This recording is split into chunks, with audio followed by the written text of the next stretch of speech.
Hey guys, I'm Rob. This is Little Man Cave on the Prairie, and today we are doing another update.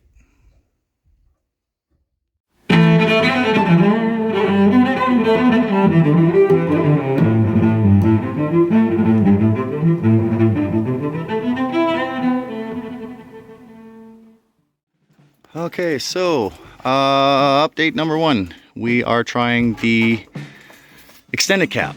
Long story short, I always wanted an extended cab. We were going to do it with the four-door, but I ended up blowing the engine in that, and that took the back burner pretty quick. So then we ended up getting rid of it, and so that one's not going to happen. But I didn't, I still want the extended cab. So I decided to try this. Okay, so I'm tall, 6'5", right? So when I have my seat, I have it back all the way and like this. But you can see that when it's like this, it pokes out there.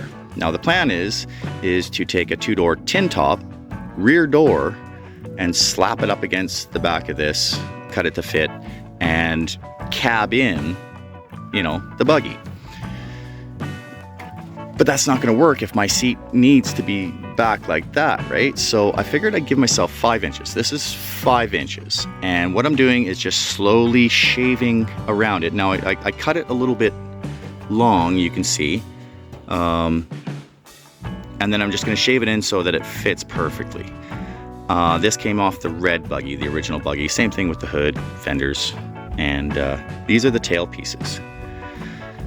But I figure if I just come up 5 inches, it's not that much, and it's if I stay 5 inches parallel, well, I'll still have this, Chevy Tracker body line of what that is and what it looks like. Because like I've always said, I love the lines that are in a Chevy Tracker, all of them.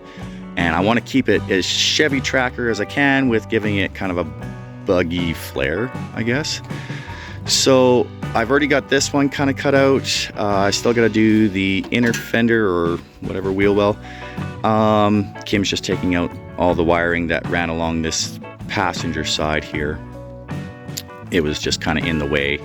So I'm going to take out all that. I've already got my stress cuts in, as you can see, and you need those on both sides and the top. So that you can flex it over. If you come over here, that fender wraps around nicely, right? And it dovetails. And what I wanted is, as you can see, that matches pretty good. Now the hood has to be popped up a little bit, which is going to be this piece.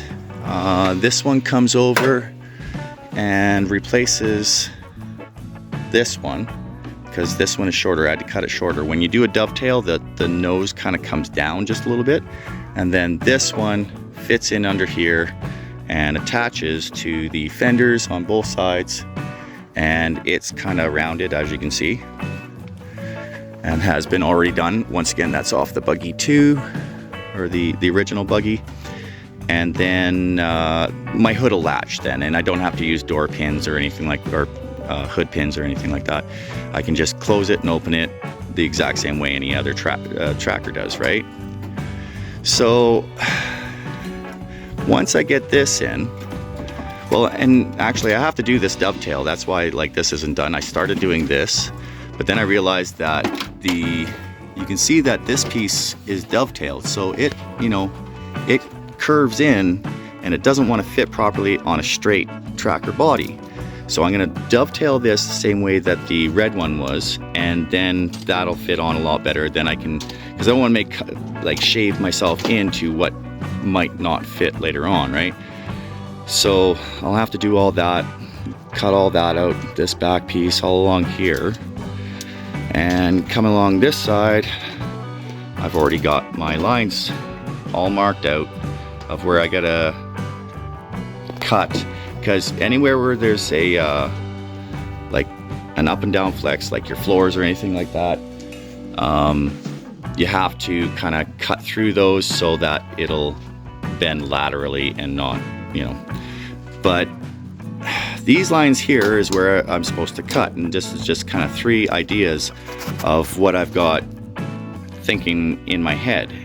Okay, so when we step back and you look at that extended cab, well, it looks too short on the back for what the front is for a tracker look. It, you know, really makes the back box just too short and that too thick. Like, it doesn't look right.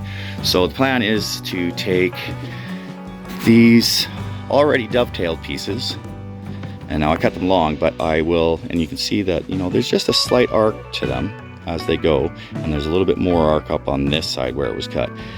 But that will, I'll take so much of that and I'll add it on, and then I'll add out the box a little bit, and that way I can still keep, just like I always say, body lines, because there's a certain ratio of what this is to here, and a certain ratio of this to here, and then a certain ratio of this to here, and then a certain ratio of that to that. That all together kind of makes those nice lines of what a tracker body line is. So I have to kind of keep this distance the same and bring it out a little bit, and that'll look better. Now, this kind of gives me a thick spot of, you know, just metal here, and I don't know if I like that. It's kind of a blind spot, like a long blind spot. So this is where I'm going to ask for you guys' help. I have one idea for this, and that would, you know, those old 70 vans that had like a window? Well, I was thinking, what if I did a Suzuki symbol, right? The S, the way that they do it, and make a window out of that. Just an idea, but I'd like you guys to put down in the comments below what you guys would do, and I want you to, like, use your imagination. Obviously, I don't do normal. So use your imagination and give me some ideas. I'd love some ideas. Coming inside the garage, well, we got, Kim's been picking at the gears. I got the ring gear on, I got the bearing on that.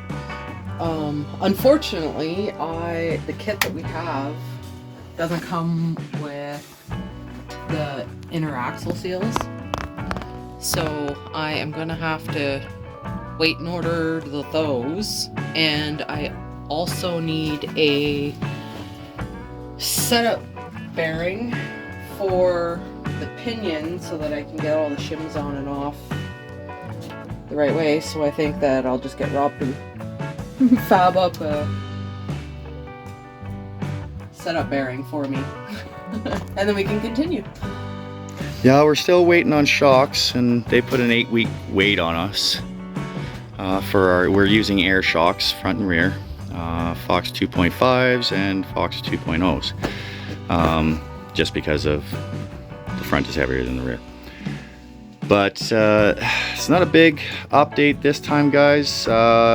This type of stuff, like dovetails and shaving bodies in, that takes a long time. It takes a long time to figure out how much you want, and then, you know, to go over there and start, you know, cutting it out, and you're really careful, and this, that, and the other, and you don't, like, think, then cut, think, then cut, think, then cut. Stare at it, have a beer, have a coffee, whatever. You want everything precise, exactly where you want it to go. You want to have a reference point for everything that you're doing. So, like, even, you know, for these top lines, well, these are all measured from a certain reference point over here, same thing as the other side, right? So that everything stays the same front or back, and that's for anywhere too. But other than that, we still have to take out the rear diff and all the guts of that. But like I said, I don't want my front end to drop because I pull all the weight out of there.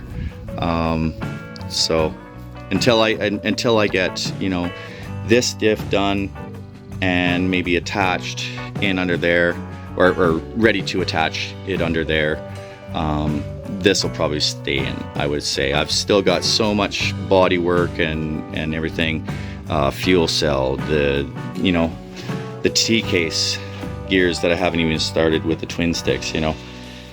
We work on it when we can, and like I said, we are working out of a shed. a very compact shed. Like, we have all the tools to do it, but sometimes even finding them, you know, just takes a while type thing. So, but that's it for today, guys.